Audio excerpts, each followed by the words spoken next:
Good morning guys. Start करते हैं आज का लेक्चर। जैसे कि कल की क्लास में मैंने बताया था कि हाइड्रोस्टैटिक वाला पार्ट जो है हमारा खत्म हो चुका है। ठीक है, हाइड्रोस्टैटिक वाला पूरा पार्ट हम लोगों ने खत्म कर लिया है। आज से हम लोग एक नया पार्ट शुरू करेंगे जिसका नाम है हाइड्रोडायनेमिक्स। देखो मैंने चैप्टर की स्टार्टिंग में बताया था, ठीक है, चैप्टर की स्टार्टिंग में मैंने बताया था कि हम लोग जो चैप्टर है फ्लूइड मैकेनिक्स उसको दो पार्ट्स के अंदर डिवाइड करते हैं। फ्लूइड मैकेनिक्स को दो पार्ट में डिवाइड किया जाता है। एक पार्ट जो होता है आपका फ्लूइड स्टैटिक होता है और दूसरा पार्ट जो होता है आपका फ्लूइड डायनेमिक्स होता है। ठीक है, स्टैटिक का मतलब हम लोग फ्लूइड की स्टडी करते हैं in the condition of rest. ठीक है, और फ्लूइड डायनेमिक्स का मतलब होता है हम लोग फ्लूइड की स्टडी करते हैं in the state of motion. ठीक है, तो study of fluid in the state of motion. देखो अभी तक के हमने जितने भी टॉपिक पढ़े हैं उनके अंदर हम लोगों ने फ्लूइड को रेस्ट कंडीशन में ही माना है। ठीक है, जैसे स्टार्ट किया हमने पास्कल लॉ वगैरह से, वहाँ पर जो भी प्रेशर फाइंड आउट कर रहे थे फ्लूइड को रेस्ट कंडीशन में माना था। फिर हमने सरफेस टेंशन पढ़ा, सरफेस टेंशन में हम लोगों ने फ्लूइड को रेस्ट कंडीशन में माना। ईच एंड एवरी प्लेसेस, ठीक है, जहाँ जहाँ अभी तक के हम लोगों ने फ्लूइड का स्टडी किया है, चाहे लिक्विड हो चाहे गैस हो, वहाँ पर हम लोगों ने फ्लूइड के ऊपर जितने भी ऑपरेशंस परफॉर्म करे, जितने भी लॉज पढ़े, जितनी भी थ्योरीज अभी तक हम लोगों ने पढ़ी है, वहाँ पर हमने फ्लूइड को कैसी कंडीशन के अंदर माना है, स्टैटिक कंडीशन के अंदर माना है। ठीक है, लेकिन अब हम लोग जो है फ्लूइड को मोशन देने वाले हैं। ठीक है, मतलब फ्लूइड को अभी हम लोग कहाँ पढ़ने वाले हैं, in the condition of motion. ठीक है, तो आज हम लोग नया पार्ट शुरू कर रहे हैं हाइड्रोडायनेमिक्स। ठीक है, the name of topic is what, hydrodynamics. ठीक है, हाइड्रोडायनेमिक्स हमें पढ़ना है। हाइड्रोडायनेमिक्स मतलब क्या, study of fluid is in the condition of what, is in the condition of motion. ठीक है, मोशन की कंडीशन के अंदर हम लोग क्या करने वाले हैं, फ्लूइड का स्टडी करने वाले। जब हम लोग मोशन की कंडीशन के अंदर फ्लूइड का स्टडी करते हैं तो उसी को हम लोग क्या कहते हैं भैया, हाइड्रोडायनेमिक्स कहते हैं। ठीक है, अब हम लोग शुरू करते हैं हाइड्रोडायनेमिक्स। हाइड्रोडायनेमिक्स के अंदर सबसे पहले तो हमें ये जानना है कि फ्लूइड फ्लो कैसे होता है। आपने देखो अलग अलग जगह पर अलग अलग तरीके के फ्लो देखे होंगे। ठीक है, आपके घर में नल होता है, वहाँ से लिक्विड आता है तो वहाँ पर भी पानी फ्लो होता है। पाइप के अंदर पानी फ्लो होता हुआ देखा रहेगा, रिवर में देखा रहेगा, ओशियंस के अंदर देखा रहेगा, कहीं पर फाउंटेन होगा तो वहाँ पर आपने देखा रहेगा। तो वेरियस प्लेसेस, ठीक है, वेरियस प्लेसेस के ऊपर आपने देखा रहेगा कि वहाँ पर फ्लूइड फ्लो होता है। ठीक है, तो फ्लूइड फ्लो जो होता है वो हर जगह पर अलग अलग तरीके से होता है। तो फ्लो जो होते हैं वो डिफरेंट टाइप के फ्लोज होते हैं। अब हम लोग भैया लिक्विड को फ्लो करा रहे हैं, फ्लूइड को फ्लो करा रहे हैं, तो उसकी कंडीशंस को समझना जरूरी है कि वो कितने तरीके से फ्लो हो सकता है। फ्लूइड के टाइप्स ऑफ फ्लो को समझना जरूरी है। ठीक है, तो सबसे पहला टाइप होता है टाइप्स ऑफ फ्लो। ठीक है, उसके अंदर सबसे पहला टाइप होता है आपका लेमिनार फ्लो। ठीक है, आपको मेरी स्क्रीन पर नजर आ रहा है तो लेमिनार फ्लो। ठीक है, अब what is the meaning of laminar flow. Laminar flow का मतलब क्या होता है, इसे लेमिनार फ्लो भी कहते हैं और इसी का नाम होता है स्ट्रीमलाइन फ्लो। स्ट्रीमलाइन का मतलब क्या होता है, स्ट्रीम यानी धारा और लाइन यानी कि एक पर्टिकुलर लाइन के अंदर फ्लो होना। ठीक है, जब एक पर्टिकुलर लाइन के अंदर लिक्विड का फ्लो होता है, फ्लूइड का फ्लो होता है, तो उसे हम लोग क्या कहते हैं भैया, स्ट्रीमलाइन फ्लो कहते हैं। तो ये एक पहला फ्लो का टाइप है जिसको हम लोगों ने नाम दिया है लेमिनार फ्लो और स्ट्रीमलाइन फ्लो। इसमें क्या होता है, ठीक है, if a liquid is flowing over a horizontal surface with a steady flow and moves in the form of layer of different velocity which do not mix with each other, then the flow of liquid is called laminar flow. ठीक है, देखो एक horizontal surface रहेगी। Definition का meaning हम लोग समझते हैं, this is the horizontal surface. ठीक है, ये हमारी हॉरिजॉन्टल सरफेस। ठीक है, इसके ऊपर फ्लूइड फ्लो हो रहा है। ठीक है, this is a horizontal surface और इसके ऊपर क्या हो रहा है, आपका फ्लूइड फ्लो हो रहा है। अब जो फ्लूइड की लेयर्स है, ठीक है, जो फ्लूइड की लेयर्स है, ठीक है, उनकी सबकी जो वेलोसिटीज है वो अलग अलग होंगी। जैसे पहली लेयर है तो इसकी वेलोसिटी थोड़ी कम होगी, ये दूसरी लेयर इसकी वेलोसिटी थोड़ी ज़्यादा, तीसरी लेयर इसकी वेलोसिटी थोड़ी ज़्यादा। इस प्रकार से हर लेयर की वेलोसिटी अलग अलग होगी। ठीक है, इसका मतलब यहाँ पर जो पार्टिकल है वो इस लेयर के अंदर नहीं आ सकता। क्यों नहीं आ सकता, क्योंकि इसकी वेलोसिटी अलग है और इसकी वेलोसिटी अलग है। ठीक है, तो ये पार्टिकल कभी भी यहाँ पर एक दूसरे से मिक्स नहीं होंगे। और जो फ्लो है वो कैसा फ्लो नजर आएगा, आपको स्टडी फ्लो नजर आएगा। ठीक है, और यहाँ पर जो अलग अलग वेलोसिटीज के कारण यहाँ पर लेयर्स फ्लो हो रही है उनका कभी भी यहाँ पर मिक्सिंग नहीं होगा। गाइस वेट, उनका कभी भी यहाँ पर मिक्सिंग नहीं होगा, दे डू नॉट मिक्स, ठीक है। मतलब ऐसे स्ट्रेट लाइन के अंदर सारे पार्टिकल्स क्या करेंगे, मूव, ये देखो ये चल रहा है, ये चल रहा है, ये चल रहा है, ये कोई भी एक दूसरे से मिक्स नहीं होगा। ये किसको फॉलो करेंगे, एक स्ट्रेट लाइन को फॉलो करेंगे। आप यहाँ के भी पार्टिकल्स देखें, ये क्या करेंगे, एक स्ट्रेट लाइन को फॉलो करेंगे, ये एक दूसरे के अंदर यहाँ पर मिक्स नहीं होने वाले हैं, ठीक है। सो इस तरीके के फ्लो को हम लोग क्या कहते हैं, लेमिनार फ्लो कहते हैं, ठीक है। लेमिनार फ्लो कह दो या फिर स्ट्रेट लाइन। ये देखो यहाँ पर इन्होंने दिया है, तो ये फ्लो देखो यहाँ पर क्या है, एक स्ट्रेट लाइन के अंदर फ्लो हो रहा है, ठीक है। कोई भी पार्टिकल ऐसा यहाँ पर एक दूसरे में मिक्सअप नहीं हो रहा है, ठीक है। उसके बाद देखो इस डायग्राम के अंदर देख रहे हैं यहाँ पर 3 कलर निकल रहे हैं, ठीक है। तीनों कलर अपना अलग अलग रास्ता बना रहे हैं, ठीक है। कोई भी एक दूसरे से यहाँ पर मिक्स नहीं हो रहा है, ठीक है। सो ये फ्लो क्या हो जाएगा भैया, आपका लेमिनार फ्लो, कि इसके अंदर लिक्विड की लेयर्स एक दूसरे में मिक्स नहीं होती है, वो अपना सेपरेटली चलती है। मतलब जो पार्टिकल्स है वो अपने अपने सेपरेटली एक रास्ते पर चलेंगे, अपना अपना एक पाथ बना लेंगे, अपना अपना एक रास्ता बना लेंगे। उस पाथ के ऊपर हर एक पार्टिकल जो है अपना सेपरेटली मूव करेगा, ठीक है। उनका यहाँ पर किसी भी पार्टिकल का एक दूसरे के अंदर मिक्सअप नहीं होने वाला, ठीक है। तो this type of flow will be known as what, streamline flow, ठीक है। या फिर इस फ्लो को हम लोग क्या कहते हैं, लेमिनार फ्लो कहते हैं, ठीक है। The laminar flow is generally used as synonymously with streamline flow. इसे हम लोग क्या कहते हैं, स्ट्रीमलाइन फ्लो भी कहते हैं, ठीक है। तो ये क्लियर हुआ आपका स्ट्रीमलाइन फ्लो। ये फ्लो का पहला टाइप है। हाइड्रोडायनेमिक्स शुरू किया हम लोगों ने, हाइड्रोडायनेमिक्स वाला चैप्टर शुरू किया है। इसके अंदर हम लोग फर्स्ट टाइप पढ़ चुके हैं कि फ्लो लिक्विड कैसे फ्लो होता है। तो ध्यान दो, लिक्विड कैसे फ्लो होता है। सबसे पहला वाला जो टाइप है वो है लेमिनार फ्लो, ठीक है। लिक्विड को फ्लो कराना है, ठीक है, फ्लूइड को फ्लो कराना है, क्योंकि हाइड्रोडायनेमिक्स शुरू किया है तो फ्लूइड का फ्लो हमें समझना है। तो पहला टाइप यहाँ पर आपका होता है लेमिनार और स्ट्रीमलाइन फ्लो। इसके अंदर पार्टिकल्स जो है वो एक स्ट्रेट पाथ को फॉलो करते हैं, स्ट्रेट लाइन को फॉलो करते हैं, ठीक है। कोई भी एक दूसरे के अंदर मिक्सअप नहीं होता है। इज इट क्लियर गाइस, ठीक है। सो ये हमने समझा। अब हम लोग आगे बढ़ते हैं, अपनी नेक्स्ट स्लाइड की तरफ बढ़ेंगे। यस, दूसरा फ्लो, चलो दूसरा टाइप है जिसका नाम होता है टर्बुलेंट फ्लो, ठीक है। अब हम लोग यहाँ पर देखेंगे कि टर्बुलेंट फ्लो का मतलब क्या होता है, ठीक है। क्या देखना है हम लोगों को यहाँ पर, what is the meaning of what, turbulent flow, ठीक है। पहला देखा स्ट्रीमलाइन फ्लो और लेमिनार फ्लो, दूसरा क्या है, टर्बुलेंट फ्लो, ठीक है। सीधी बात है, ये उसका जस्ट अपोजिट रहेगा, ठीक है। इसके अंदर यहाँ पर आप देख सकते हैं जो लेयर्स है वो एक दूसरे में मिक्स हो रही है।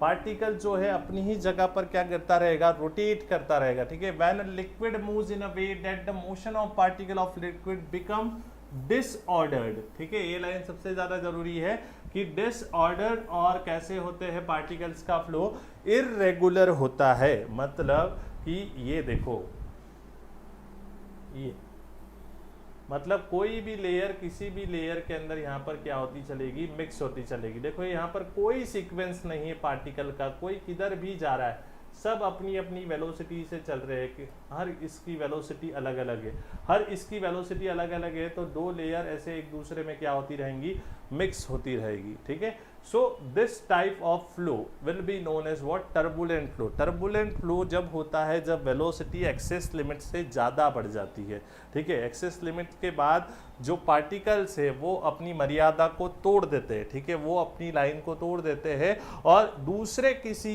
लाइन में वो एंटर कर जाते हैं, ठीक है। जैसे यहाँ पर आप देखेंगे कि इस लेयर के जो पार्टिकल्स है वो दूसरी लेयर के पार्टिकल्स के अंदर एंटर हो गए हैं, ठीक है। इनकी वेलोसिटी और इनकी वेलोसिटी आपस में क्या हो चुकी है, यहाँ पर मिक्स हो चुकी है। तो this type of flow will be known as what, turbulent flow, ठीक है। टर्बुलेंट फ्लो के अंदर क्या हो जाता है, यहाँ पर मिक्सअप चीजें हो जाता है, फ्लो पूरा मिक्स हो जाता है, लेयर्स पूरी मिक्स हो जाती है, क्योंकि यहाँ पर ये जो होते हैं वो अलग अलग वेलोसिटी से ट्रैवल कर रहे होते हैं, ठीक है। जब अलग अलग वेलोसिटी से ट्रैवल होगा, ठीक है, तो ये लेयर्स एक दूसरे में क्या हो जाएगी, आपका मिक्स हो जाएगी। तो that's why this flow will be also known as disordered flow और इर्रेगुलर फ्लो, ठीक है। व्हेन द लिक्विड लेयर्स जो होती है वो एक दूसरे में मिक्स हो जाती है, ठीक है। पार्टिकल की वेलोसिटी सेम नहीं होती है, ठीक है, वो रोटेट होते हैं, घूमते हैं और एक दूसरे में मिक्स होते हैं। तो this type of flow will be known as what, your turbulent flow, ठीक है। अब हमें यहाँ पर इन दोनों फ्लोज के, टर्बुलेंट फ्लो, लेमिनार फ्लो के बीच में हमने बात करी, इनके हमें डिफरेंसेस समझने हैं, ठीक है। कई बार एग्जाम के अंदर इनके डिफरेंसेस लिखने के लिए आते हैं। कि कोई भी टर्बुलेंट फ्लो और लेमिनार फ्लो के अंदर 10 डिफरेंस बताइए, 5 डिफरेंस बताइए, जो भी है कुछ बेसिक डिफरेंसेस है जिनकी हम लोग बात कर लेते हैं। पहला डिफरेंस देखो क्या है, it is a fluid flow in which the fluid layer move parallel to each other and they do not cross each other, means they are moving parallel, the layer will moving what, parallelly move करती है, ये देखो ऐसे, और ये एक दूसरे को क्रॉस यहाँ पर नहीं करती है, ठीक है। The layers will move parallelly and they do not cross each other, that's why the flow will be known as what, laminar flow, ठीक है। क्योंकि जो फ्लूइड की लेयर्स होती है यहाँ पर वो कैसी फ्लो होती है भैया, वो पैरेलली फ्लो होती है, ठीक है। उनकी वेलोसिटीज हर वाली लेयर की वेलोसिटी अलग होती है, that's why they do not mix with each other, ठीक है। ये एक दूसरे से कभी भी यहाँ पर मिक्स नहीं होंगी, मीन्स ये अपनी अपनी वेलोसिटी से क्या करती जाएगी, यहाँ पर ट्रैवल करती जाएंगी, ठीक है। इधर हम बात करें, अगर हम लोग टर्बुलेंट फ्लो की बात करें तो what is the meaning of turbulent flow, it is a fluid flow in which the fluid layer across each other and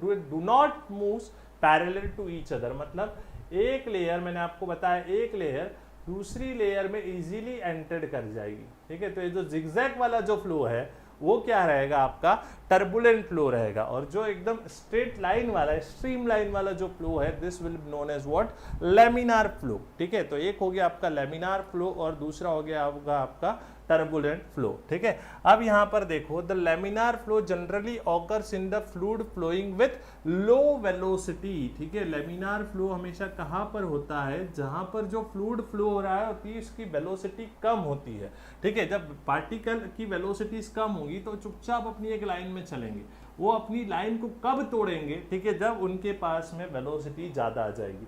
जब ज्यादा वेलोसिटी हो जाएगी तो पार्टिकल अपनी लाइन से डिस्ट्रैक्ट हो जाएंगे, अपनी लाइन को तोड़ देंगे और किसी दूसरे पार्टिकल की लाइन के अंदर वो एंटर कर जाएंगे, ठीक है। सो जब फ्लो लो वेलोसिटी से होता है, धीरे धीरे एक लाइन में फ्लो होता है, तो उस फ्लो को हम लोग क्या कहते हैं भैया, लेमिनार फ्लो कहते हैं। What is the meaning of laminar flow, laminar flow का मतलब होता है जब फ्लो लो वेलोसिटी से होता है, और टर्बुलेंट फ्लो के अंदर जो वेलोसिटी रहेगी वो कैसी रहेगी, हाई वेलोसिटी रहेगी।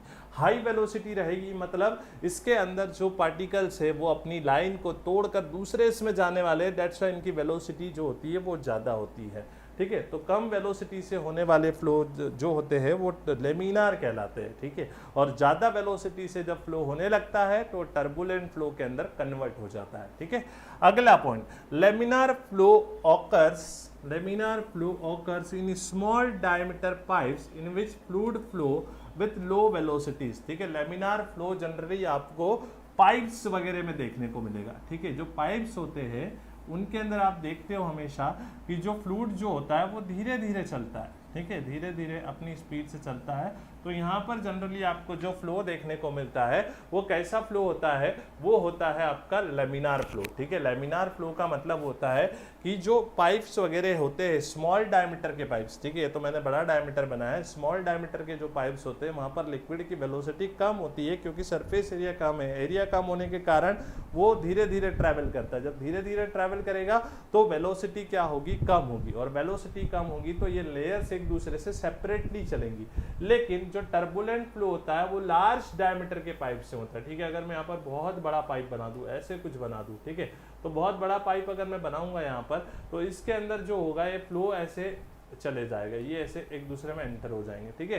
तो लार्ज डायमीटर के जो पाइप्स होते हैं, रिवर्स देखो, ठीक है, मतलब ओपन चैनल जो फ्लो होता है ना, जनरली ओपन चैनल के अंदर ज्यादातर आपका क्या होता है, टर्बुलेंट फ्लो ही आपको देखने को मिलता है, ठीक है। ओपन चैनल के अंदर हम लोग जनरली क्या देखते हैं, टर्बुलेंट फ्लो ही देखते हैं, ठीक है। और स्मॉल डायमीटर के अंदर लेमिनार फ्लो होगा, ठीक है। अगर पाइप का डायमीटर ज्यादा है तो वहां पर आपका क्या रहेगा, वहां पर आपका टर्बुलेंट फ्लो हो जाएगा, ठीक है।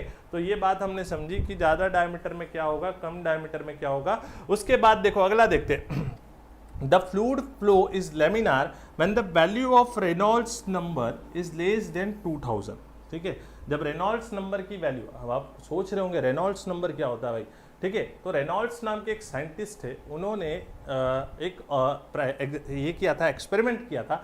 उस एक्सपेरिमेंट के बेसिस पर उन्होंने कुछ नंबर्स डिसाइड किए थे कि अगर आपका फ्लो इस नंबर की लिमिट्स में रहता है या आपका नंबर फ्लो का नंबर ये है तो वो लेमिनार कहलाएगा, ठीक है। अगर इससे बढ़ता है तो ट्रांजिएंट कहलाएगा, उससे बढ़ता है तो टर्बुलेंट कहलाएगा, ठीक है। मतलब उन्होंने रेनॉल्ड्स नंबर के अकॉर्डिंग फ्लो को डिफरेंशिएट किया था, ठीक है, by the help of experiment, ठीक है। इन्होंने एक इंकजेट का एक्सपेरिमेंट किया था, उसके थ्रू उन्होंने क्या किया था, जो फ्लो है उसको किसके अकॉर्डिंग ये किया था, डिवाइड किया था। उन्होंने जो फ्लो है उनको अपने नंबर दिया था, एक नंबर दिया था रेनॉल्ड्स नंबर जिसे कहते हैं, ठीक है। रेनॉल्ड्स नंबर के अकॉर्डिंग उन्होंने फ्लो को क्या किया था, डिफरेंशिएट किया था, ठीक है। अभी हम लोग आगे समझेंगे रेनॉल्ड्स नंबर, इसके बाद वाला टॉपिक वही रहेगा आपका रेनॉल्ड्स नंबर का। तो देखो रेनॉल्ड्स नंबर अगर लेस देन 2000 होता है, ठीक है, लेस देन अगर 2000 होता है तो फ्लूइड को क्या कहा जाता है, लेमिनार फ्लो कहा जाता है फ्लो को, ठीक है। और अगर ग्रेटर देन 4000 होता है तो उस वक्त क्या कहा जाता है, उस वक्त कहा जाता है टर्बुलेंट फ्लो, ठीक है। और इसके बीच का क्या होगा, इसके बीच का होता है ट्रांजिएंट। ट्रांजिएंट मतलब लेमिनार और टर्बुलेंट का कॉम्बिनेशन। देखो मैं आपको बताता हूं, जैसे देखो अगर ये चल रहा है, ठीक है, ये लेमिनार है, ठीक है, अब ये थोड़ा थोड़ा सा ऐसे उठने लगा है, ठीक है, तो ये ट्रांजिएंट कहलाता है। कुछ लेयर ऐसी चलेंगी, कुछ लेयर ऐसी चलेंगी, ठीक है। तो laminar plus turbulent, this is known as transient, means laminar से वो टर्बुलेंट में जा रहा है, ठीक है। लेमिनार से जब वो टर्बुलेंट के अंदर जाएगा तो जो बीच का जो इंटरमीडिएट लेवल आएगा ना, उस इंटरमीडिएट लेवल को हम लोग क्या कहते हैं, ट्रांजिएंट फ्लो कहते हैं, ठीक है। फिर वो पूरा जिगजैग हो जाएगा, ठीक है, अगर पूरा जिगजैग हो जाएगा, ठीक है, तो उसे हम लोग क्या कह देंगे, उसे हम लोग टर्बुलेंट कह देंगे, ठीक है। उसे हम लोग क्या कहेंगे, टर्बुलेंट फ्लो कहेंगे, जब वो पूरी तरीके से क्या हो जाएगा, आपका जिगजैग फ्लो के अंदर कन्वर्ट हो जाएगा, ठीक है। तो अगर यहां पर ध्यान दीजिए, यहां पर अगर रेनॉल्ड्स नंबर जो होता है अगर वो लेस देन 2000 होता है, ठीक है, Reynolds number is less than 2000, then the flow will be known as what, laminar flow. उस वक्त हम लोग फ्लो को क्या कहते हैं, लेमिनार फ्लो कहते हैं बच्चों, ठीक है। और अगर 2000 से 4000 के बीच में अगर आपका रेनॉल्ड्स नंबर आता है तो ट्रांजिएंट फ्लो होता है, ठीक है। अगर 4000 को भी आंकड़ा क्रॉस कर जाए, ठीक है, ये आंकड़ा अगर 4000 को भी क्रॉस कर जाए तो जो फ्लो होता है वो टर्बुलेंट फ्लो की तरफ कन्वर्ट हो जाता है, ठीक है। The flow will be known as what, turbulent flow, ठीक है। तो ये बात हमें समझ में आई होगी, ठीक है। अगली बात, shear stress in laminar flow depend on the viscosity of fluid and independent of the density, ठीक है। शेयर स्ट्रेस आपको पता ही है, हम लोगों ने इलास्टिसिटी वाला चैप्टर पढ़ा है, इलास्टिसिटी के अंदर हम लोगों ने शेयर स्ट्रेस का टॉपिक भी पढ़ा है। तो जो शेयर स्ट्रेस होती है किसके अंदर, लेमिनार फ्लो के अंदर जो शेयर स्ट्रेस होती है, ठीक है, वो सिर्फ किसके ऊपर डिपेंड करती है, विस्कोसिटी पर। अब आप बोलोगे सर शेयर स्ट्रेस इधर भी होती है, ठीक है, हमने तो शेयर स्ट्रेस सॉलिड के केस में पढ़ी थी, mechanical properties of solid. Yes भैया, शेयर स्ट्रेस यहां भी होती है, क्योंकि जो लिक्विड की लेयर्स फ्लो होती है तो वो आपस में एक दूसरे के ऊपर शेयर फोर्स अप्लाई करती है, शेयर फोर्स अप्लाई करती है, ठीक है ना। तो शेयर फोर्स जब अप्लाई करती है तो वहां पर जब शेयर फोर्स एक पर्टिकुलर एरिया पर अप्लाई होता है तो वहां पर जो स्ट्रेस जनरेट होती है, those stress will be known as what, shear stress. वो आपने पढ़ा ही है डेरिवेशन, ठीक है। तो शेयर स्ट्रेस यहां पर भी होती है, शेयर स्ट्रेस बात करेंगे हम लोग, ठीक है। तो शेयर स्ट्रेस जो होती है लेमिनार फ्लो की, वो सिर्फ किसके ऊपर डिपेंड करती है, विस्कोसिटी। विस्कोसिटी हम लोग अभी समझने वाले, विस्कोसिटी यानी गाढ़ापन, ठीक है, हमारी हिंदी भाषा में मैं कहूँ तो, ठीक है। और विस्कोसिटी पर डिपेंड करती है, नॉट डिपेंड ऑन डेंसिटी, ठीक है, डेंसिटी के ऊपर डिपेंड नहीं करता है, ठीक है ना। Share stress is only depend on viscosity, it's not depend on density, ठीक है, डेंसिटी के ऊपर डिपेंड नहीं करता है, ठीक है, उससे कैसा रहता है, इंडिपेंडेंट रहता है। लेकिन शेयर स्ट्रेस जो होती है, टर्बुलेंट फ्लो की जो शेयर स्ट्रेस है, ठीक है, वो आपकी डेंसिटी ऑफ फ्लूइड पर भी डिपेंड करती है, ठीक है, कि डेंसिटी कितनी है उस हिसाब से भी शेयर स्ट्रेस कम ज़्यादा होती है in case of turbulent flow, ठीक है ना गाइस। अभी ये सब समझ में आएगा आपको आगे वाली स्लाइड्स के अंदर कि कैसे डिपेंडेंसी होती है, कैसे नहीं होती है, ठीक है। अभी के लिए इतना समझो कि इसमें डेंसिटी पर शेयर स्ट्रेस डिपेंड नहीं करती है, ओनली विस्कोसिटी पर डिपेंड करती है शेयर स्ट्रेस, ठीक है। और उसके अंदर जो शेयर स्ट्रेस होती है वो डेंसिटी पर भी डिपेंड करती है, ठीक है। And the last point is what, the fluid flow is very orderly, ठीक है। जो लेमिनार फ्लो होता है उसके अंदर जो फ्लूइड का फ्लो होता है, एक ऑर्डर के अंदर फ्लूइड फ्लो होता है, that is there is no mixing of adjacent layer of the fluid and they move parallel to each other and also with the walls of the pipe, ठीक है, जो यहाँ पर फ्लूइड की लेयर्स होती है वो पाइप से भी पैरेलल चलती है और एक दूसरे से भी पैरेलल चलती है, ऑर्डर एक ऑर्डर को फॉलो करती है, ठीक है। लेमिनार फ्लो के अंदर जो फ्लूइड की लेयर्स है वो एक ऑर्डर को फॉलो करती है, ठीक है, लेकिन टर्बुलेंट फ्लो के अंदर वही ऑर्डर टूट जाता है, ठीक है, टूट जाता है और बिना ऑर्डर को तोड़कर वो एक दूसरे में क्या हो जाती है, मिक्स हो जाती है। तो this are the differences between what laminar flow and turbulent flow, ठीक है। लेमिनार फ्लो और टर्बुलेंट फ्लो के बीच में आपको कुछ डिफरेंसेस मिल चुके हैं यहाँ पर, यस। अब हम लोगों को पता करना है रेनॉल्ड्स नंबर क्या होता है, ठीक है। टर्बुलेंट फ्लो के हिसाब से हम लोग रेनॉल्ड्स नंबर पता करेंगे, ठीक है। रेनॉल्ड्स नंबर क्या होना चाहिए था, इसकी हेडिंग यहाँ पर हम लोग ये कट करके यहाँ पर डाल देते हैं, रेनॉल्ड्स नंबर। मैंने आपको कहा ना Reynolds number will decide, Reynolds ने एक एक्सपेरिमेंट किया था, उसके बेसिस पर एक फॉर्मूला निकाला था। This formula is for what, Reynolds number. Reynolds number भी समझना है और यहाँ पर हमें समझनी है एक और छोटी सी टर्म है जिसका नाम होता है क्रिटिकल वेलोसिटी, ठीक है। रेनॉल्ड्स नंबर और किसके बारे में समझना है हमें, क्रिटिकल वेलोसिटी के बारे में समझना है, ठीक है। रेनॉल्ड्स नंबर क्या होता है और क्रिटिकल वेलोसिटी क्या होती है ये हमें समझते हैं। चलो देखो, if the velocity of the fluid, ठीक है, if the velocity of the fluid is increased past a critical point, ठीक है, मतलब अगर आप वेलोसिटी को क्रिटिकल वेलोसिटी से ज्यादा बढ़ाते हो, ठीक है, तो जो लेमिनार फ्लो है वो डिस्टर्बटेड हो जाएगा और टर्बुलेंट फ्लो में जाने की कोशिश करेगा।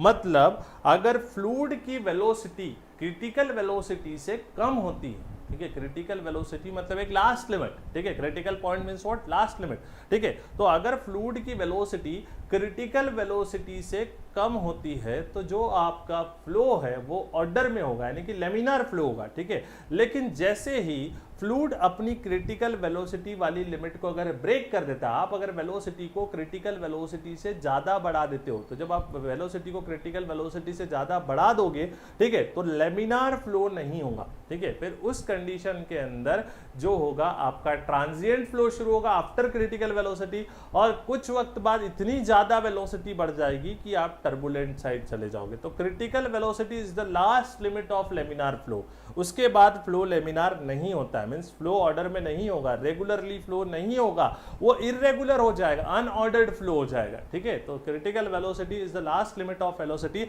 After which the flow will not be laminar, ठीक है। आगे देखेंगे, द फ्लो बिकम्स टर्बुलेंट, कैसा फ्लो हो जाएगा, टर्बुलेंट फ्लो हो जाएगा। क्या फॉर्म होने लगेगी, ईडीज और वर्लपूल फॉर्म। मतलब देखो ये जैसे चल रहा था, अब हमने वेलोसिटी बढ़ा दी तो ये जो पार्टिकल है ना ये ऐसे ऐसे रोटेट होने लगेगा, ठीक है। ये क्या होने लगेगा, आपका एक रोटेट होने लगेगा और ये ऐसे ईडीज बनाने लगेंगे पार्टिकल, ये अपनी ही जगह पर ऐसे घूमने लगेंगे। ये जो भी लिक्विड के पार्टिकल है अपनी जगह पर ऐसे घूमने लगेंगे क्योंकि वेलोसिटी बहुत बढ़ चुकी है। वेलोसिटी बढ़ने के कारण ये एक दूसरे में मिक्स होने लगेंगे, ऐसे ऐसे घूमने लगेंगे, एक फ्लो आने लगेगा। देखो वाटर के अंदर ईडीज बनती है जिसे हम लोग भौरा कहते हैं, ठीक है, तो वो होने लगेगा, ठीक है ना। वो भौरा कब बनता है, वो ईडी जब कब बनती है, जब बहुत ही ज्यादा वेलोसिटी हो जाती है तब बनती, बहुत पूरा ही रोटेट होने लगता है, ठीक है। लेकिन उसके पहले भी अगर आप क्रिटिकल वेलोसिटी से आगे बढ़ोगे तो धीरे धीरे पार्टिकल अपनी जगह पर क्या करने लगता है, रोटेट करने लगता है, ठीक है। तो रोटेट करने लगता है तो जो रोटेशन होता है पार्टिकल का वो आफ्टर क्रिटिकल वेलोसिटी होता है, मतलब वो टर्बुलेंट में जाने की कोशिश करता है। पहले चुपचाप सीधी सीधी लाइन में चल रहा था, सीधी सीधी लाइन में चल रहा था तो लेमिनार हुआ करता था, लेकिन फिर वो अचानक घूमने लगेगा तो ऐसे ऐसे घूमेगा यहाँ से यहाँ तक तो वो टर्बुलेंट फ्लो कन्वर्ट हो जाएगा, ठीक है। मींस लेमिनार से टर्बुलेंट में चले जाओगे। अगर आप क्रिटिकल वेलोसिटी की लिमिट को क्या कर देते हो, क्रॉस कर देते हो, तो लेमिनार फ्लो से आप कहाँ चले जाओगे, टर्बुलेंट फ्लो में चले जाओगे, ठीक है।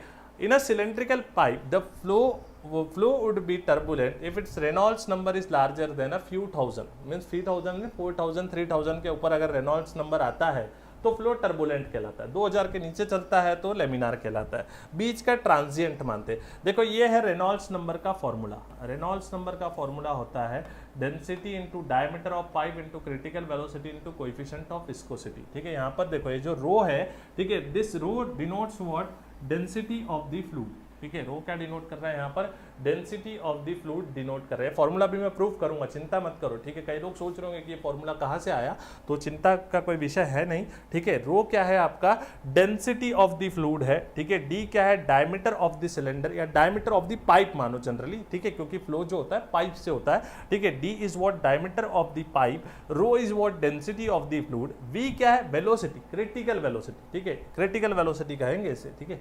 क्रिटिकल वेलोसिटी के लिए फिर यहाँ से फॉर्मूला आप बना सकते हैं, ठीक है। तो critical velocity of the flow, eta क्या है, कोएफिशिएंट ऑफ विस्कोसिटी होता है। विस्कोसिटी अभी हम पढ़ने वाले हैं, ठीक है, लेकिन अभी याद रखें eta is means what, coefficient of viscosity. Mu बोलते हैं इसको जनरली, कई बुक के अंदर ईटा बोलते हैं। ईटा म्यू दोनों ही डायनेमिक विस्कोसिटी को रिप्रेजेंट करते हैं, ठीक है। This is known as dynamic viscosity. दो प्रकार की विस्कोसिटी होती है, हम अभी आगे देखेंगे। एक डायनेमिक विस्कोसिटी होती है और एक काइनेमेटिक विस्कोसिटी होती है, ठीक है। सो गाइस यहाँ पर है जो है आपका डायनेमिक विस्कोसिटी का कोएफिशिएंट है, v is critical velocity, d is diameter of the pipe and rho is what density of the fluid. तो यहाँ से फाइंड किया जाता है आपका रेनॉल्ड्स नंबर, ठीक है। As the flow turns turbulent it becomes more difficult to force a fluid through a pipe, ठीक है। अगर फ्लो जो है अगर वो टर्बुलेंट हो जाएगा तो उसे पाइप में फ्लो कराना हमारे लिए उतना ही मुश्किल हो जाएगा। फोर्सफुली हमें उसे पाइप के अंदर क्या करवाना पड़ेगा, फ्लो करवाना पड़ेगा, ठीक है ना गाइस। तो ये रेनॉल्ड्स नंबर का फॉर्मूला है, ये हमें बताता है कि जो आपका फ्लूइड है वो आपका कैसा होगा, वो आपका लेमिनार होगा, वो आपका टर्बुलेंट होगा,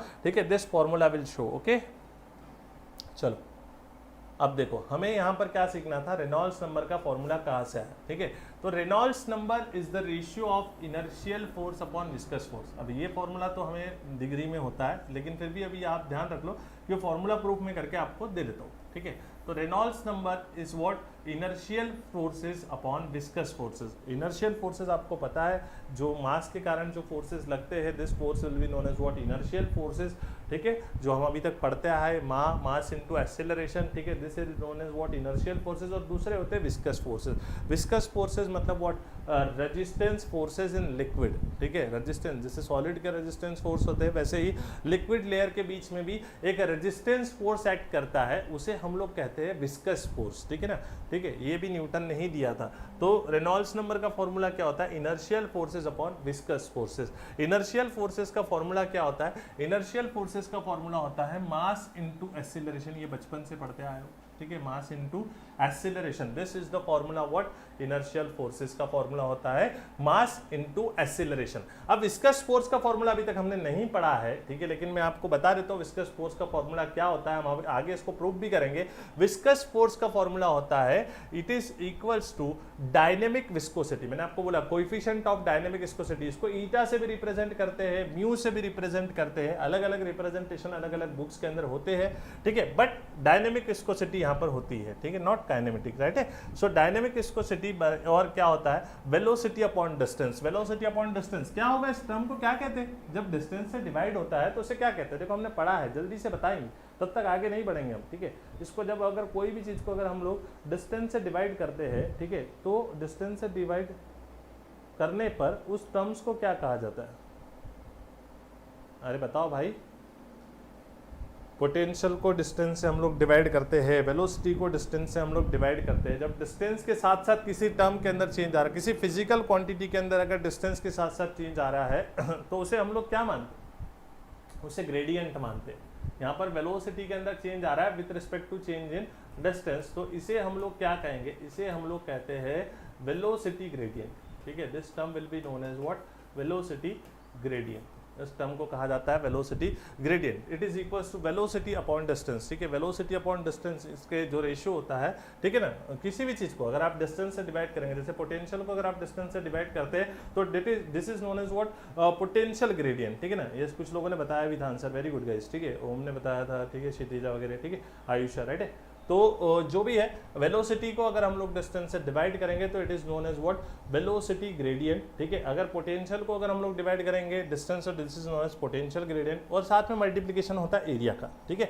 तो this is the formula for viscous force, dynamic viscosity into velocity gradient into area, ठीक है। ये क्या होता है, ये होता है आपका विस्कस फोर्स। नाउ हम लोग वैल्यूज पुट करेंगे। देखो मास की जगह क्या रख सकते हैं, ठीक है। मास की अगर मैं बात करूं, ठीक है, तो मास का फॉर्मूला क्या आएगा, अगर मैं बात करूं डेंसिटी के फॉर्म में, तो डेंसिटी का फॉर्मूला होता है आपका मास अपॉन वॉल्यूम, ठीक है। डेंसिटी बराबर से क्या होता है, मास अपॉन वॉल्यूम, ठीक है। तो मास बराबर से क्या आ जाएगा यहाँ पर, डेंसिटी इनटू वॉल्यूम, ठीक है। और अगर वॉल्यूम निकालना है तो आपको पता है कि अगर साइड सेम होती है तो वॉल्यूम क्या आ जाता है, एल का क्यूब आ जाता है, वॉल्यूम क्या आ जाता है, एल का क्यूब आ जाता है, ठीक है। Length into breadth into height, अगर तीनों एल एल एल है, ठीक है, तो वॉल्यूम क्या आ जाएगा आपका, एल का क्यूब आ जाता है, ठीक है। तो मास की जगह हम लोग क्या रख सकते हैं, डेंसिटी इंटू वॉल्यूम रख सकते हैं, और डेंसिटी वॉल्यूम की जगह पर हम लोगों ने क्या रख दिया यहाँ पर, एल का क्यूब रख दिया है, ठीक है। तो यहाँ पर आप देख रहे हैं, यहाँ पर ये आ गया है डेंसिटी इंटू, एक सेकंड गाइस, हाँ, डेंसिटी इंटू एल का क्यूब आ चुका है, ठीक है। डेंसिटी इंटू एल का क्यूब ये किसकी जगह पर पहुंचा भैया, ये मास की जगह पर, मास की जगह पर हम लोगों ने क्या रख दिया है, डेंसिटी इंटू एल का क्यूब पुट कर दिया।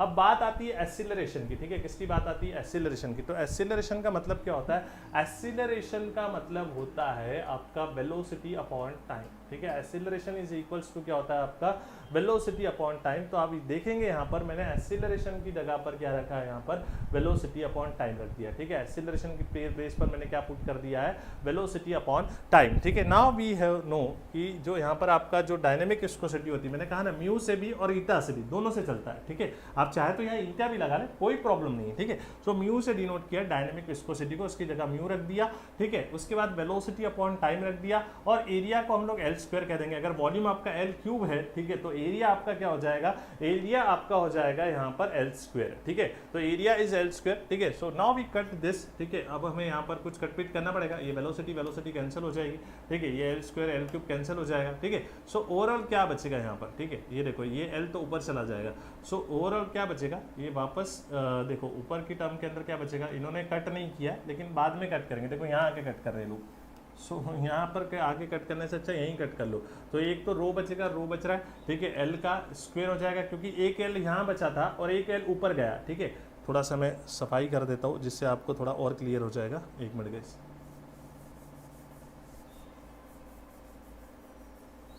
ये देखो, हाँ, तो अरे भाई बड़ी जल्दी है इसको आगे जाने की। हाँ, तो देखो डेंसिटी का रो बचेगा, डेंसिटी का रो वैसे की वैसे यहाँ चला गया है, ठीक है।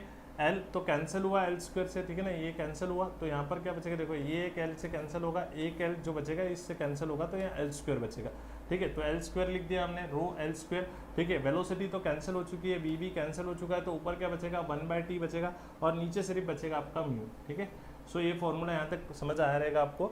नाउ अब हम इसे कैसे लिख रहे हैं, ध्यान से समझिएगा, इसको हम लोग कैसे लिख रहे हैं, रो को अलग कर दिया, एक एल को इसके साथ दे दिया टाइम के साथ, और एक एल को अलग लिख दिया, ठीक है। यहाँ पर दो एल स्क्वायर है ना, तो एक एल स्क्वायर को टाइम के साथ दे दिया और एक एल को अलग लिख दिया, तो रो वैसे ही रह जाएगा, एक एल के बाद में टाइम आएगा अपॉन में, और एक एल अलग से आ जाएगा, ठीक है। तो रो को रो रहने दिया, L/T यानी कि लेंथ अपॉन टाइम, मतलब क्या होता है आपका, वेलोसिटी होता है, दिस इज क्रिटिकल वेलोसिटी, और साथ में हमने रख दिया लेंथ, ठीक है। सो ये फॉर्मूला बन गया भैया, क्या फॉर्मूला बन गया है आपका, देख लो, रो बी, एल की जगह डायमीटर यूज करते हैं हम लोग, डायमीटर बाय म्यू, ठीक है ना। सो ये फॉर्मूला होता है रेनॉल्ड्स नंबर का, ठीक है, रो बी डी बाय म्यू, ठीक है। अब यहाँ पर अगर हमें ये हटाना होता है, अगर डेंसिटी अपॉन म्यू को अगर हम हटाएं, तो डेंसिटी अपॉन म्यू को हम लोग न्यू भी लिख सकते हैं। न्यू का मतलब क्या होता है, न्यू का मतलब होता है कोएफिशिएंट ऑफ काइनेमेटिक विस्कोसिटी, ठीक है। क्या होता है, काइनेमेटिक विस्कोसिटी, और ये जो न्यू है वो किसके बराबर होता है, न्यू बोल रहा हूँ मैं, न्यू नॉट म्यू, ठीक है। ये बराबर होता है, एक सेकेंड, ये बराबर होता है, यहाँ पर हम लोग न्यू पुट करें ना, इसको नीचे अपॉन में लाएंगे, सो ये हो जाएगा आपका म्यू बाय रो, ठीक है। आगे पढ़ेंगे हम लोग काइनेमेटिक विस्कोसिटी के कोएफिशिएंट को, लेकिन हमें यही फॉर्मूला प्रूव करना था वैसे तो, rho V D by mu, this is known as what, Reynolds number, ठीक है। ये रेनॉल्ड्स नंबर का फॉर्मूला होता है जो कि यहाँ से प्रूफ होता है, ठीक है। यहाँ पर आपको पता है V is the maximum velocity means critical velocity, L क्या है, लीनियर डायमेंशन, इसको आप डायमीटर भी ले सकते हैं जब हम लोग डील करते हैं फ्लो बाय पाइप, ठीक है। फ्लो बाय पाइप होता है तो हम लोग एल की जगह क्या लेते हैं, वहाँ पर डी लेते हैं, याद रखना, ठीक है। T denotes time, mu denotes dynamic coefficient of viscosity, new means NU kinematic viscosity, और रो मीन्स डेंसिटी ऑफ लिक्विड, ठीक है। सो ये हम लोगों ने किसको प्रूव करा यहाँ पर हम लोग प्रूव किए, दिस प्रूफ इज फॉर आपका किसके लिए प्रूफ हो गया, रेनॉल्ड्स नंबर के लिए प्रूफ हो गया। चलो अब अगली बात, अच्छा इसके अंदर पहले कोई डाउट तो ले लेते हैं, अगर आपको यहाँ तक कोई डाउट हो इस डेरिवेशन के अंदर तो पहले पूछ लो, फिर हम लोग आगे चले। अगर कोई डाउट बच गया है तो पूछ ले जल्दी से, नहीं तो फिर आगे चलेंगे। पट डालो, अगर कोई डाउट है तो फटाफट चैट बॉक्स के अंदर पुट करो, वक्त को मत बर्बाद करो। क्लियर हो तो वैसे बताओ कि सर क्लियर है, सो फिर मैं आगे बढ़ूँ, क्योंकि बहुत सारी चीज़ें पढ़नी है हमें इस चैप्टर के अंदर। हाइड्रोडायनेमिक्स को ख़त्म करना है, फिर हमें नेक्स्ट चैप्टर शुरू करना है, ठीक है ना।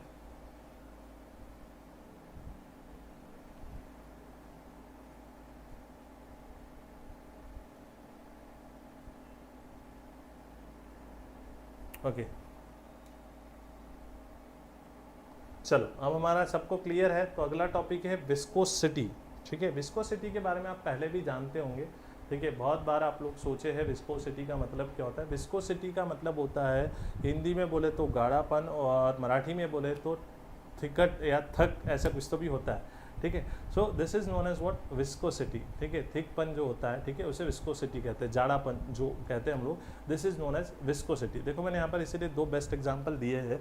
ठीक है, पहला है हनी का। ठीक है, हनी को अगर हम लोग डालते हैं तो हनी का जो फ्लो होता है बहुत धीरे धीरे होता है। ठीक है, बहुत धीरे फ्लो होता है, क्योंकि इसकी विस्कोसिटी क्या होती है, बहुत ज़्यादा होती है हनी की विस्कोसिटी। ठीक है, इसलिए हनी का जो फ्लो है वो बहुत धीरे धीरे होता है। ठीक है, लेकिन अगर उसी की जगह मैं वाटर की बात करूँ तो वाटर का फ्लो जो है वो बहुत फास्ट होता है एज़ कम्पेयर टू हनी। ठीक है, वाटर का फ्लो इसलिए ज़्यादा होता है क्योंकि जो वाटर की विस्कोसिटी है वो हमेशा कम होती है। ठीक है, विस्कोसिटी कम होने के कारण, ठीक है, इसका फ्लो फास्टली होता है। अब आप बोलोगे सर विस्कोसिटी एक्चुअल होता क्या है, अगर हमारी टेक्निकल टर्म के अंदर अगर हम लोग समझे, ठीक है, तो विस्कोसिटी का मतलब होता है फ्रिक्शन। ठीक है, फ्रिक्शन इन लिक्विड। अब भैया कोई भी चीज़ अगर धीरे फ्लो हो रही है, ठीक है, तो वो किसके कारण फ्लो होती है, जब फ्रिक्शन ज़्यादा होता है। ठीक है, तो हनी के केस में विस्कोसिटी ज़्यादा होती है। ठीक है, विस्कोसिटी को इन शॉर्ट अगर मैं डायरेक्ट कहूँ ना बच्चों, ठीक है, एक ही वर्ड के अंदर अगर मैं विस्कोसिटी को कहना चाहूँ ना, तो विस्कोसिटी मतलब होता है लिक्विड फ्रिक्शन। ठीक है, विस्कोसिटी का मतलब, viscosity is nothing but it is what, liquid friction. ठीक है, लिक्विड का जो फ्रिक्शन होता है उसे हम लोग क्या कहते हैं, उसे हम लोग कहते हैं विस्कोसिटी कहते हैं। ठीक है, viscosity means what, friction of liquid. ठीक है, तो अगर हनी के केस में हम लोग देखें तो हनी के केस में जो लिक्विड फ्रिक्शन होता है वो ज़्यादा होता है, इसीलिए इसका फ्लो जो होता है बहुत धीरे धीरे चलता है। ठीक है, बहुत धीरे धीरे फ्लो होती है। ठीक है, लेकिन वाटर के केस में अगर मैं बात करूं वाटर की, तो यहाँ पर जो वाटर की लेयर से वो एक दूसरे के ऊपर ज़्यादा फ्रिक्शन फोर्स नहीं लगाती है, तो फ्रिक्शन फोर्स कम लगने के कारण यहाँ पर जो वाटर का फ्लो होता है वो बहुत ही फास्ट होता है। ठीक है, जो लेयर्स होती है, देखो जब लेयर्स आपस में चलेंगी, ठीक है, तो लेयर्स जब आपस में चलती है तो ध्यान रखो वो हमेशा क्या करती है, एक दूसरे के ऊपर जब है फ्लो फोर्स लगाती है, एक रेजिस्टिव फोर्स लगाती है। जैसे देखो ये सरफेस है आपकी, ठीक है, ये अर्थ सरफेस है, मैं यहाँ पर एक लिक्विड डाल देता हूँ। ठीक है, जब मैं यहाँ पर लिक्विड डालूंगा, सो यहाँ पर ध्यान देना, ये जो सबसे पास वाली लेयर होगी ना, जिसका डिस्टेंस सबसे कम होगा, उसकी वेलोसिटी बहुत कम होगी। मान लो इसका जो डिस्टेंस है यहाँ से अर्थ सरफेस से, इसका जो डिस्टेंस है वो कितना है, x माइनस डी एक्स। कितना डिस्टेंस है, मान लो x माइनस डी एक्स का डिस्टेंस है। ठीक है, तो जो इसकी वेलोसिटी होगी वो कम होगी। कितनी होगी, u माइनस डी यू ले लेता हूँ। कितनी वेलोसिटी मान ली मैंने इसकी velocity, u minus D you, यानी कि बहुत कम वेलोसिटी यहाँ पर इसकी होती है, क्योंकि ये ज़्यादा कॉन्टेक्ट में रहती है, इसको ज़्यादा फ्रिक्शन मिलता है। ठीक है, अगर ऊपर वाली लेयर की बात करूँ, इससे ऊपर वाली लेयर की, जिसका डिस्टेंस जो है अर्थ सरफेस से कितना है, या फिर स्टेशनरी सरफेस से इसका डिस्टेंस कितना है, x है। ठीक है, सेकंड वाली लेयर है, इसका डिस्टेंस जो है स्टेशनरी सरफेस से कितना है, x डिस्टेंस है। ठीक है, तो इसकी जो वेलोसिटी होगी, इसकी जो वेलोसिटी होगी वो कितनी मान लेता हूँ मैं, कितनी वेलोसिटी है, u वेलोसिटी है। ठीक है, अगर मैं और ऊपर वाली लेयर की बात करूँ, ठीक है, तो ऊपर वाली लेयर की जो वेलोसिटी होगी उसका डिस्टेंस और ज़्यादा होगा स्टेशनरी लेयर से। स्टेशनरी लेयर से इसका डिस्टेंस ऊपर वाली का मैं मान लेता हूँ कितना है, x प्लस डी एक्स है। ठीक है, तो इसका जो वेलोसिटी है वो और ज़्यादा हो जाएगा, u डी यू। ठीक है, u प्लस डी यू। ठीक है, सो वेलोसिटी इंक्रीज होते जा रहा है जब आप स्टेशनरी लेयर से क्या करते जा रहे हो, ऊपर जाते जा रहे हो, क्योंकि इस कंडीशन के अंदर क्या होता है, ठीक है, इस कंडीशन के अंदर होता है कि ये जो मॉलिक्यूल्स होते हैं, देखो लेयर्स बहुत पास पास होती है, तो ये मॉलिक्यूल एक दूसरे को रजिस्ट करते हैं। जो एडजेसेंट लेयर होती है ना, ठीक है, वो एक दूसरे के, उनके जो मॉलिक्यूल्स होते हैं वो एक दूसरे को रोकने की कोशिश करते हैं। ठीक है, जैसे हमने पढ़ा है फ्रिक्शन का मतलब ही होता है opposition of relative motion between the surfaces. ठीक है, हमने जो सॉलिड फ्रिक्शन पढ़ा था उसके अंदर हम लोगों ने ये पढ़ा है कि भैया जब एडजेसेंट लेयर्स होती है, ठीक है, जो एडजेसेंट लेयर्स होती है उनके बीच में जब रिलेटिव मोशन होता है, एक लेयर दूसरी लेयर के ऊपर अगर फ्लो हो रही है तो एक लेयर दूसरी लेयर को क्या करने की कोशिश करती है, रोकने की कोशिश करती है। फ्रिक्शन मींस रोकना, ठीक है, इतना ध्यान से रखना। ठीक है, तो एक लेयर दूसरी लेयर को रोकती है तो उसे हम लोग कहते हैं फ्रिक्शन। ठीक है, और जब लिक्विड की बात हो रही है, लिक्विड लेयर जब एक दूसरे को रोक रही है तो उसे हम लोग कहते हैं विस्कोसिटी, मींस लिक्विड का फ्रिक्शन। ठीक है, लिक्विड का फ्रिक्शन, उसी को हम लोग क्या कहते हैं बच्चों, यहाँ पर विस्कोसिटी कहते हैं। विस्कोसिटी का मतलब होता है जब एक लेयर का मॉलिक्यूल दूसरी लेयर के मॉलिक्यूल को क्या करे, एक अपोजिशन फोर्स प्रोवाइड करे। ठीक है ना, ये मॉलिक्यूल अपना अपना फ्लो हो रहा है लेकिन इसके नीचे वाला जो मॉलिक्यूल है इसको फ्रिक्शन फोर्स लगाएगा, ये ऐसे बोलेगा भैया धीरे धीरे चल। ठीक है, ये इसको रोकने की कोशिश करेगा और ये इसे रोकने की कोशिश करेगा, मतलब एक मॉलिक्यूल दूसरे मॉलिक्यूल को यहाँ पर स्टॉप करने की कोशिश करेगा। This is known as what your friction force. Friction force का मतलब क्या होता है कि जब एक लेयर दूसरी लेयर को क्या करती है, अपोज करती है। ठीक है गाइस, चलो अगली लेयर, अगले इस पे चलते हैं। चलो विस्कोसिटी को अब डिटेल में समझते हैं, what is the meaning of viscosity. ठीक है, विस्कोसिटी क्या होता है हम लोग देखते हैं। ठीक है, viscosity is the quantitative measure of fluid resistance to flow. ठीक है, ये क्या होता है, एक प्रकार का रेजिस्टेंस होता है, जैसे करंट के फ्लो को रेजिस्ट करना यानी रेजिस्टेंस कहलाता है। ठीक है, वैसे ही सॉलिड की सरफेस एक दूसरे को रोकती तो उसे फ्रिक्शन कहते हैं। तो वैसे ही जब लिक्विड लेयर एक दूसरे को स्टॉप करती है, एक दूसरे का अपोजिशन करती है, तो उसे हम लोग कहते हैं विस्कोसिटी। ठीक है, एक सेकंड में, विस्कोसिटी का मतलब क्या होता है, जब आपकी लिक्विड लेयर्स एक दूसरे का अपोज करती है, लिक्विड लेयर एक दूसरे को रोकती है, तो this is known as, this quantity measure मतलब अपोजिशन या रेजिस्टेंस जो होता है उसी को हम लोग कहते हैं विस्कोसिटी। ठीक है, रेजिस्टेंस, या फिर अगर आपको विस्कोसिटी को मेजर करना है तो आप लिक्विड लेयर के बीच का रेजिस्टेंस मेजर कर लो। जब आप लिक्विड लेयर्स के बीच का रेजिस्टेंस मेजर कर लोगे तो this is known as what, viscosity. ठीक है, it is defined as the internal friction of fluid. ठीक है, ये क्या होता है, फ्लूइड का इंटरनल फ्रिक्शन होता है। ठीक है, एक प्रकार से फ्लूइड का फ्रिक्शन यानी कि विस्कोसिटी। ठीक है, lack of slipperiness is called as viscosity. ठीक है, जब स्लीपी मोशन कम होता है, एक दूसरे को रोका जाता है, ठीक है, लेयर्स को फ्लो होने में तकलीफ होती तो उसे कहते हैं हम विस्कोसिटी। अब ये एक ब्रांच है, ठीक है ना, विस्कोसिटी। हमने देखो इसी के पहले डिफॉर्मेशन भी पढ़ा था, सॉलिड के अंदर हम लोगों ने डिफॉर्मेशन पढ़ा था। तो ये सारी चीज़ें कौन सी ब्रांच के अंदर आती है, ये सारी चीज़ें एक ब्रांच है साइंस की जिसको हम लोग कहते हैं रियोलॉजी। ठीक है, रियोलॉजी करके एक ब्रांच होती है, इसके अंदर हम लोग क्या पढ़ते हैं, the study of change in form and the flow of matter. ठीक है, मतलब कोई भी मैटर हो उसके अंदर क्या चेंजेस आ रहे हैं, ठीक है, उसके फ्लो में या मैटर के अंदर क्या चेंजेस आ रहे हैं, वो इस ब्रांच के अंदर स्टडी किया जाता है, जिस ब्रांच को हम लोग कहते हैं रियोलॉजी। इसके अंदर हम लोग जैसे इलास्टिसिटी में भी हमने सॉलिड के चेंजेस देखे, विस्कोसिटी इसमें लिक्विड के चेंजेस या लिक्विड के फ्लो के चेंजेस, प्लास्टिसिटी वो भी वही कह रहा है। ठीक है, तो ये एक ब्रांच है रियोलॉजी जिसके अंदर हम लोग डिफॉर्मेशन पढ़ते हैं, स्ट्रेस को पढ़ते हैं। ठीक है, कि कैसे फोर्सेस लगते हैं, फोर्सेस लगने के कारण अगर कोई चेंज आता है, ठीक है, देखो फोर्सेस लगने के कारण आपको पता है स्ट्रेस स्ट्रेन जनरेट हो रही है और उसके कारण क्या होते हैं, चेंजेस आते हैं। ठीक है, तो वो जो चेंजेस होते हैं, ठीक है, चाहे वो कोई भी मैटर के अंदर चेंजेस हो, ठीक है, तो मैटर के जो चेंजेस होते हैं due to any type of force और due to any type of stress is known as the branch of rheology. ठीक है, रियोलॉजी में क्या होता है, इसके अंदर क्या होता है, मैटर के अंदर चेंजेस आते हैं, मैटर या मैटर के फ्लो के अंदर चेंजेस आते हैं ड्यू टू सम फोर्स और due to some stress changes आते हैं, and this branch will known as what, rheology. ठीक है, रियोलॉजी की ब्रांच कहते हैं। ठीक है, आगे हम लोग बढ़ते हैं। यार generally measures two types of viscosity. मैंने आपको पहले ही कहा कि हम लोगों को दो टाइप की विस्कोसिटी यहां पर पढ़नी है। ठीक है, पहली विस्कोसिटी जो होती है उसे हम लोग कहते हैं एब्सोल्यूट या डायनामिक विस्कोसिटी, इसे ईटा से भी डिनोट करते हैं और कुछ बुक्स के अंदर इसका सिंबल होता है म्यू। ठीक है, विस्कोसिटी के दो टाइप्स है, वन इज व्हाट एब्सोल्यूट और dynamic viscosity, it is represented by what mu और eta, and another one is what kinematic viscosity, it is denoted by nu. ठीक है, इसको कैसे डिनोट करते हैं हम लोग, न्यू से डिनोट करते हैं। तो ये होती है आपकी काइनेमेटिक विस्कोसिटी और पहली वाली क्या होती है आपकी एब्सोल्यूट और dynamic viscosity, it is represented by what mu. Okay guys,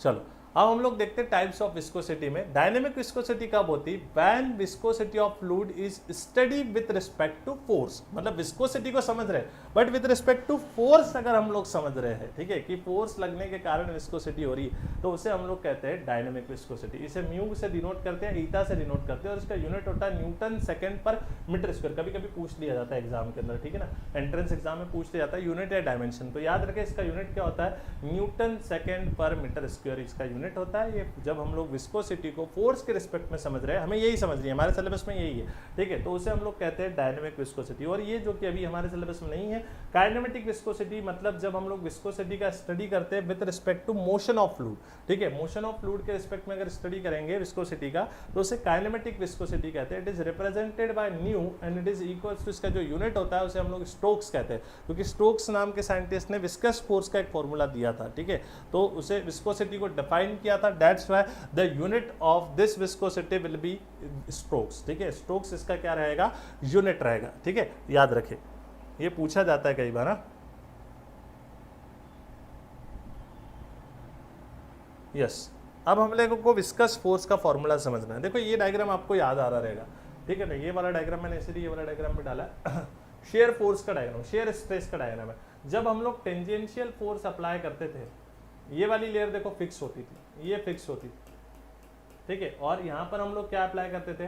tangential force apply करते थे, तो लेयर का रिलेटिव डिस्प्लेसमेंट होता था, मतलब ये लेयर पहले यहाँ होगी, ठीक है, ऐसी सीधी होगी देखो, और फिर यहाँ से कहाँ चली जाती थी? ये यहाँ चली जाती थी, क्योंकि इसके ऊपर हम लोग जो फोर्स लगा रहे हैं, this force will be known as tangential force या फिर शेयर फोर्स, ठीक है ना, ज़्यादातर हम लोग इसे शेयर फोर्स कहते हैं। शेयर फोर्स मतलब जब बिना लाइन ऑफ एक्शन सेम हुए जो फोर्स लगता है वो शेयर फोर्स। हमने अलग अलग फोर्स पढ़े थे, ऐसे दबाते हैं तो उसे कंप्रेसिव फोर्स कहते हैं, ऐसे खींचते हैं तो उसे हम लोग टेंसाइल फोर्स कहते हैं, ऐसे अगर कोई फोर्स लगा रहे हैं तो this is known as shear force, जहाँ लाइन ऑफ एक्शन सेम नहीं हो। तो यहाँ पर लगने वाला जो फोर्स है this will be known as what? Tangential force. इसे हम लोग क्या कहेंगे? टेंजेंशियल फोर्स कह देंगे, या फिर इसे हम लोग क्या कह देंगे? शेयर फोर्स कह देंगे, ठीक है। तो शेयर फोर्स अप्लाई कर रहे हैं यहाँ पर, तो यहाँ पर देखो ये जो लेयर है इसमें रिलेटिव डिस्प्लेसमेंट हो रहा है, चेंज आ रहा है, ठीक है, ये रिलेटिव डिस्प्लेसमेंट है। तो ये जो चेंज आता है इसके कारण यहाँ पर स्ट्रेस ऑकर होती है, स्ट्रेस ऑकर होने के कारण इस लेयर के अंदर यहाँ पर चेंजेस आते हैं, ठीक है। तो शेयर स्ट्रेस का फॉर्मूला क्या होता है? Shear force per unit area, ठीक है। तो यहाँ पर शेप में चेंजेस आते थे, जब शेयर स्ट्रेस ऑकर होती थी तो शेप चेंज होता था। आपको याद रहेगा सॉलिड के केस के अंदर हम लोगों ने देखो तीन चीजें पढ़ी थी, जब टेंसाइल स्ट्रेस ऑकर होती थी तो लेंथ में चेंजेस आते थे, जब वॉल्यूम स्ट्रेस होती थी तो वॉल्यूम के अंदर चेंजेस आते थे, और जब शेयर स्ट्रेस ऑकर होती थी तो आपके शेप में चेंजेस आते थे, बराबर है। तो इस तरीके की अलग अलग स्ट्रेसेस हमने देखी थी सॉलिड के केस के अंदर या मैकेनिकल प्रॉपर्टीज ऑफ सॉलिड के केस में। यहाँ पर भी शेयर स्ट्रेस ऑकर हो रही है, ठीक है। तो शेयर स्ट्रेस ऑकर होने के कारण सॉलिड में शेप में चेंज आता है, लेकिन लिक्विड में अगर शेयर स्ट्रेस ऑकर होगी तो देखो ये लिक्विड लेयर से एक के ऊपर एक, तो एक लेयर दूसरी लेयर के ऊपर फोर्स लगाती है लेकिन शेयर फोर्स लगता है, क्योंकि अगर मैं ये वाली लेयर की बात करूं तो इसे यहाँ पर दो एक लेयर फोर्स लगा रही तो ज्यादा फोर्स लगेगा, तो ये धीरे धीरे चलेगी, ये पीछे चलेगी, ठीक है। लेकिन ये वाली लेयर को फोर्स लगाने वाला एक ही तरफ से फोर्स लग रहा है, रेजिस्टिव फोर्स एक ही तरफ है, तो ये फास्ट चलेगी। तो जितना ऊपर वाली लेयर होती है, स्टेशनरी लेयर से आप जितना ऊपर जाएंगे उतना लेयर फास्ट फ्लो होगी, ठीक है। और जब लेयर फास्ट फ्लो होगी, ठीक है, तो इसका मतलब ये समझ लो कि वो एक दूसरे के ऊपर फोर्सेस अप्लाई करेंगे, क्योंकि शेयर फोर्स लगता है। देखो ये वाली लेयर इधर फोर्स अप्लाई करेगी, ये वाली इसके ऊपर ऐसे अप्लाई करेगी, तो ये शेयर फोर्स की गिनती में आता है। तो यहाँ पर शेयर फोर्स लगने के कारण एक शेयर स्ट्रेस जनरेट होती है। देखो शेयर स्ट्रेस जनरेट होती है, शेयर स्ट्रेस क्या होती है? Shear force per unit area, ठीक है ना। Shear force per unit area is known as what? Shear stress, ठीक है। इसे क्या कहते हैं हम लोग?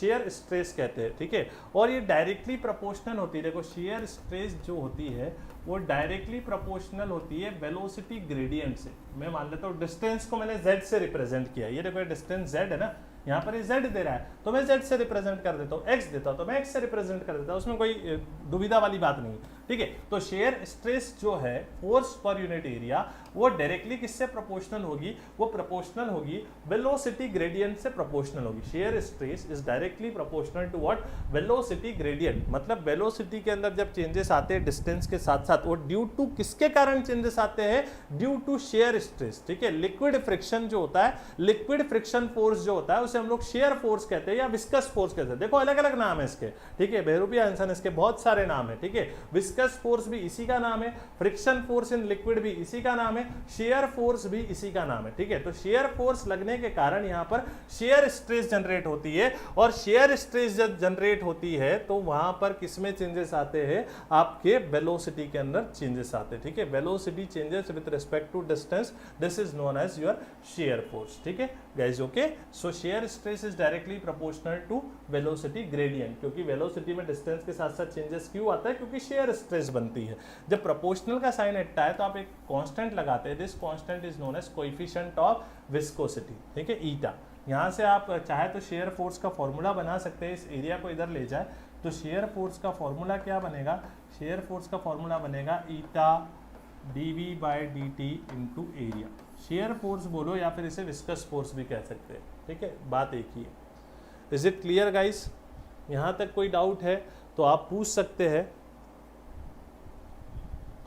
यहाँ तक कोई भी प्रॉब्लम, कोई भी समस्या आपको अगर आ रही है इस टॉपिक के अंदर तो बात करते हैं।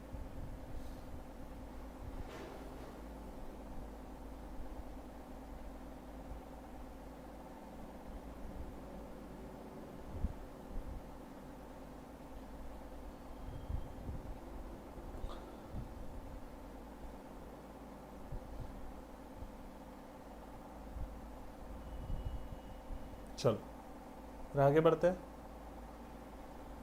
स्टोक्स लॉ, ठीक है, ये आज का आखिरी लॉ है, ठीक है। स्टोक्स लॉ तक पढ़ लेते हैं, कल टर्मिनल वेलोसिटी के बारे में पढ़ें, स्टोक्स लॉ को समझ लेते हैं। What is the meaning of Stokes law, ठीक है। स्टोक्स लॉ का मतलब क्या होता है, हम लोग कोई बॉल है मान लीजिए, ठीक है, उसको एक लिक्विड कंटेनर में ड्रॉप किए, ये देखो ये बॉल है, इसको मैंने कहाँ ड्रॉप किया है, लिक्विड कंटेनर के अंदर ड्रॉप किया। तो ये जो बॉल का जो ग्रेविटी है, ग्रेविटेशनल फोर्स या फिर इसका वेट कहाँ लगेगा, नीचे लगेगा। अब ये नीचे जाना चाह रही है, ठीक है, और लिक्विड के अंदर नीचे जाना चाह रही है, तो ये लेयर्स इसे जाने नहीं देंगी। ये मोशन करना चाह रहा है, लिक्विड में मोशन करना चाह रहा है, तो ये लेयर्स इसके ऊपर एक फोर्स लगाएगी, अपोजिट फोर्स लगाएगी, ठीक है। जो फोर्स लगता है स्टोक्स के अकॉर्डिंग, उस फोर्स का नाम था ड्रैग फोर्स। ड्रैग फोर्स कहो या फिर विस्कस फोर्स कहो, ठीक है, बात एक ही है, ड्रैग फोर्स और मे बी विस्कस फोर्स, ठीक है ना। तो ड्रैग फोर्स और विस्कस फोर्स क्या करता है, इसका अपोज करता है, ठीक है। ये वेट इसका इसे नीचे ले जाने की कोशिश कर रहा है, ठीक है, लेकिन ड्रैग फोर्स और विस्कस फोर्स कह रहा है कि भैया तुझे नीचे नहीं जाना है, ठीक है, तुझे ऊपर ही रहना है, ठीक है। ये अपोजिशन फोर्स है, ये मोशन को रोकेगा, रिलेटिव मोशन को रखेगा। वेट जो है वो इसका रिलेटिव मोशन कराना चाहता है, इसको नीचे लेकर जाना चाहता है, लेकिन जो ड्रैग फोर्स है या जो विस्कस फोर्स है वो इसे क्या करने की कोशिश करेगा, रोकने की कोशिश करेगा, ठीक है, वो इसका क्या करेगा, अपोज करेगा, ठीक है। तो ये ड्रैग फोर्स और विस्कस फोर्स कुछ चीजों पर डिपेंड होता है, उसी का फॉर्मूला स्टोक्स ने दिया था, ठीक है। ध्यान दो, ये जो एक स्फीयरिकल बॉडी के ऊपर जनरली ये एक्ट करता है, विस्कस फोर्स या ड्रैग फोर्स, ठीक है, या सर्कुलर बॉडीज होनी चाहिए। तो जितना ज्यादा बॉडी का रेडियस होगा, ठीक है, जितना ज्यादा बॉडी का रेडियस होगा उसके ऊपर विस्कस फोर्स भी उतना ही ज्यादा लगेगा, क्योंकि एरिया ज्यादा कांटेक्ट में आएगा, ज्यादा कांटेक्ट में आएगा, बड़ी चीज है तो उसको रोकने के लिए ज्यादा फोर्स लगाना पड़ेगा, ठीक है, बड़ी चीज है, राइट है ना। तो रेडियस अगर बढ़ती है तो विस्कस फोर्स भी आपको क्या करना पड़ेगा, बढ़ाना पड़ेगा। क्यों बढ़ाना पड़ेगा भैया, बड़ी चीज है, छोटी चीज होती तो उसे छोटे फोर्स से रोक लेते, अगर बड़ी चीज है तो उसे रोकने के लिए हमें फोर्स भी उतना ही बड़ा लगाना पड़ेगा। अगर तो रेडियस बढ़ती है तो हमें जो विस्कस फोर्स है, जो ड्रैग फोर्स है, वो ज्यादा अप्लाई करना पड़ता है for stopping the spherical body, ठीक है। सेकेंड थिंग, विस्कस फोर्स जो होगा वो डायरेक्टली प्रोपोर्शनल होगा उसकी वेलोसिटी से। जो स्फीयर आ रहा है उसकी वेलोसिटी से क्या होगा, डायरेक्टली प्रोपोर्शनल होगा। अगर ज्यादा स्पीड से आ रहा है तो सीधी बात है, हम लोग क्या अप्लाई करेंगे, उसके ऊपर ज्यादा फोर्स अप्लाई करेंगे, ठीक है।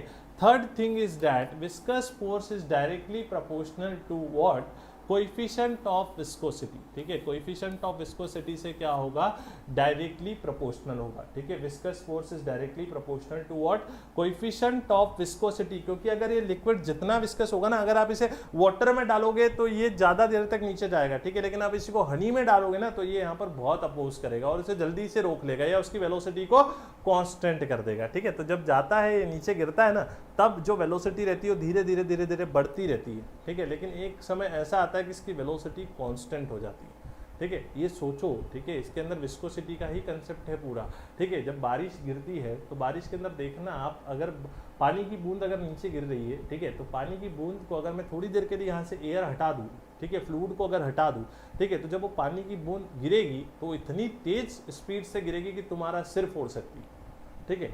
तो वहाँ पर विस्कस फोर्स काम करता है। एयर इसीलिए तो है, एयर क्या करती है, उस पानी की बूंद की वेलोसिटी को कांस्टेंट रखती है थ्रू आउट द मोशन, इसीलिए जब वो गिरती है तो वो हमें कोई नुकसान वहाँ पर नहीं पहुँचाती, ठीक है। हम टर्मिनल वेलोसिटी अगली क्लास के अंदर समझने वाले, तो टर्मिनल वेलोसिटी का ही कंसेप्ट होता है जिसके कारण वो पानी की बूंद हमें कोई नुकसान नहीं पहुंचाती। चलो छोड़, वो बाद में नेक्स्ट वाला देखने वाले। अभी हम लोग देख रहे थे कि force is directly proportional to what, force is proportional to coefficient of viscosity. जो विस्कस फोर्स होता है वो डायरेक्टली प्रोपोर्शनल होगा कोएफिशिएंट ऑफ विस्कोसिटी से। Viscous force is directly proportional to radius, directly proportional to velocity and directly proportional to coefficient of viscosity. जब इन तीनों बातों को हम लोग साथ में लिखेंगे तो कुछ ऐसा बनेगा, म्यू आर और साथ में क्या है, वी। प्रोपोर्शनल का सिंबल हटाएंगे तो यहाँ पर एक कांस्टेंट जुड़ता है, उस कांस्टेंट को हम लोग 6 पाई। अब आप बोलोगे सर ये कांस्टेंट कहाँ चला, तो ये एक्सपेरिमेंटल कांस्टेंट है, ठीक है, स्टोक्स ने लिया था। ये दोनों इक्वेशंस को बैलेंस करने के लिए कांस्टेंट 6 पाई बैलेंस कर रहा था, इसलिए 6 pi is your constant. F is drag force और विस्कस फोर्स, और स्टोक्स ड्रैग फोर्स या स्टोक्स विस्कस फोर्स, कुछ भी कह सकते हैं, अलग अलग नाम है। म्यू का मतलब डायनेमिक विस्कोसिटी, ईटा भी ले सकते हैं यहाँ पर चाहते हैं तो। आर क्या है, radius of the spherical object, ठीक है। वी एस क्या है, पार्टिकल की वेलोसिटी, सेटलिंग वेलोसिटी, सेटलिंग है ना कि कांस्टेंट वेलोसिटी, इसे टर्मिनल वेलोसिटी भी कहेंगे आगे, ठीक है। तो स्टोक्स लॉ आपको क्लियर होता है, ठीक है। आज की क्लास के अंदर हम लोगों ने हाइड्रोडायनेमिक्स शुरू किया और उसके काफ़ी सारे पार्ट हमने खत्म कर दिए। अगली क्लास जो होगी उसके अंदर हम लोग टर्मिनल वेलोसिटी पढ़ेंगे, इक्वेशन ऑफ कंटिन्यूटी पढ़ेंगे, ठीक है। Equation of continuity, terminal velocity, ये काफ़ी इंपॉर्टेंट टॉपिक है जो कि एग्जाम में पूछे जा सकते हैं। फिर एक सबसे इंपॉर्टेंट टॉपिक जो आपको इंजीनियरिंग में भी काम आता है जिसका नाम है बर्नौलीज इक्वेशन, ठीक है। तो बर्नौलीज इक्वेशन, उसके बाद venturi meter, speed of efflux, ये अगली क्लास के हमारे टॉपिक्स रहेंगे, ठीक है। नेक्स्ट क्लास में हम लोग हाइड्रोडायनेमिक्स को खत्म करेंगे। इसके अगर नोट्स चाहे तो आपको डिस्क्रिप्शन के अंदर एक लिंक मिलेगी, वहां से आप ये नोट्स डाउनलोड कर सकते हैं, ठीक है। आज की क्लास के जो भी नोट्स है वो हमारे डिस्क्रिप्शन में लिंक देख लो लेक्चर के, वहां से आप इन्हें डाउनलोड कर लो, ठीक है। तो आज की क्लास हम लोग यहाँ पर खत्म करते हैं। Thank you.